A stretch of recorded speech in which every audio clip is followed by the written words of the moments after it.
Hello, I'm Bersabet Takhla and you're watching ERi-TV. Welcome to English News Broadcast.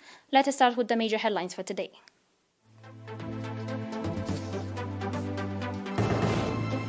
"92 patients have been diagnosed positive for COVID-19 and tests carried out today.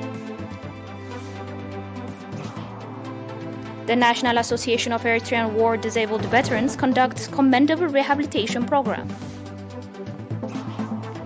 Freight trains connecting China with North Korea resumes for the first time since COVID-19 lockdown. And rain, sleet, and snow covers the U.S. East Coast over the holiday weekend.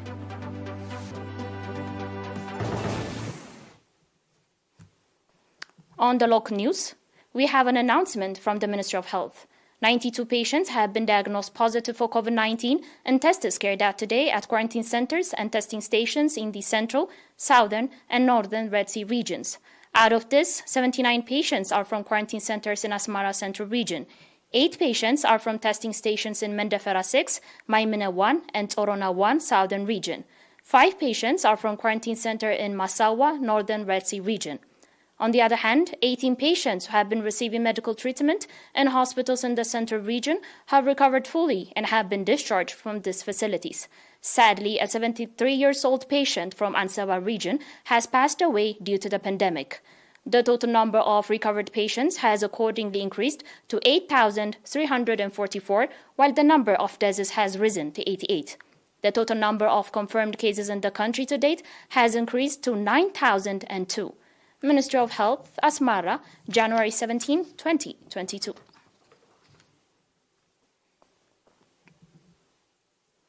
The National Association of Eritrean War Disabled Veterans stated that the association has conducted praiseworthy activities aimed at improving the socio-economic status of members. Speaking to ERINA, the head of rehabilitation and restructuring, Mr. Abraham Kifletian, indicated that the association, beyond organizing training programs with a view to develop the capacity of members, is also providing free of charge healthcare service.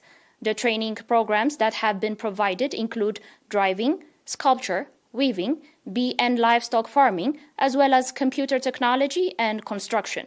Stating that trainees are provided with loans to enable them initiate small-scale businesses, Mr. Abraham said that from 2016 to 2018, over 58 million NAFA loan has been distributed to 2,722 members and over 2.1 million NAFA in 2021 and called on beneficiaries to return their loans in time.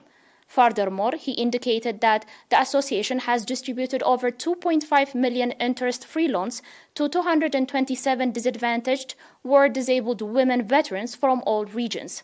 Mr. Abraham further noted that the association, in cooperation with partners, has established various income generation and sports facilities in various regions, including mills and gymnasiums. The optical center, established in 2019, is also providing commendable service, Mr. Abraham added.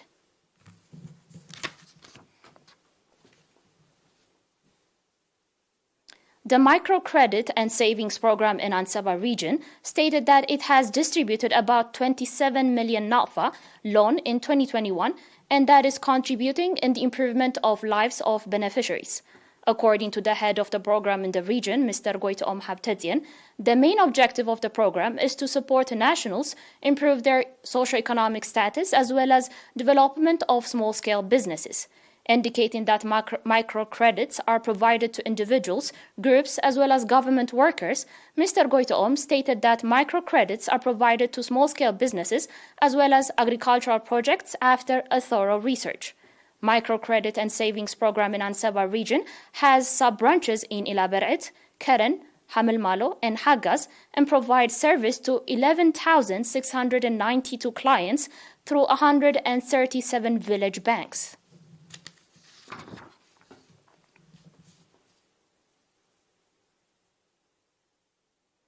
Eritrean family residing in the UK has contributed 1 million NAFA aimed at augmenting the National Resilience Programme. According to the Committee of Development in the UK, the monetary contribution was made by Ms. Miriam Yassin Musa and family members. The same family has also been contributing monetary support for various national programs.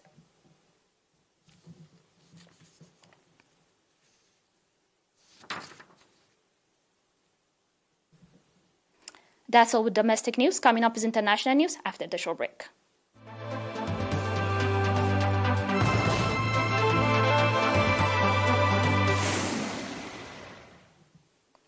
Welcome back.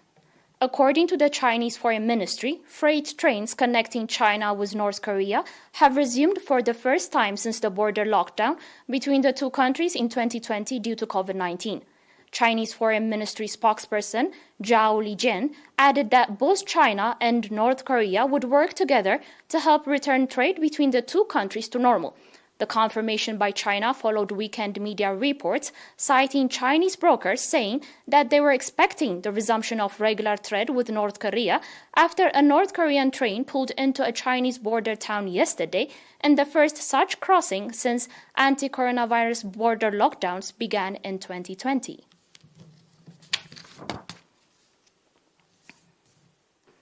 Rain, sleet, and snow covered the southeastern United States yesterday as a winter storm combining high winds and ice hit the U.S. East Coast over the holiday weekend.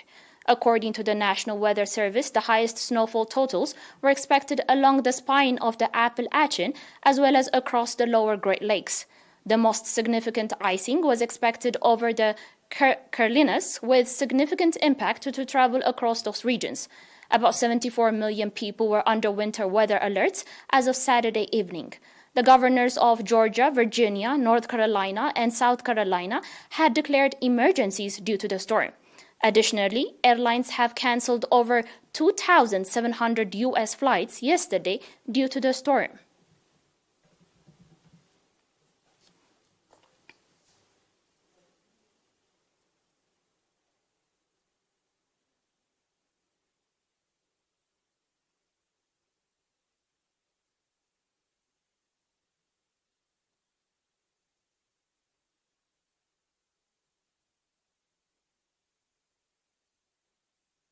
And now a reminder of today's major headlines.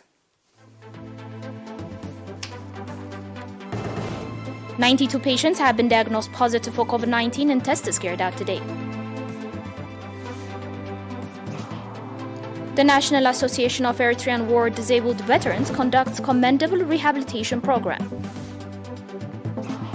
Freight trains connecting China with North Korea resumes for the first time since COVID-19 lockdown. And rain, sleet, and snow covers the U.S. East Coast over the holiday weekend.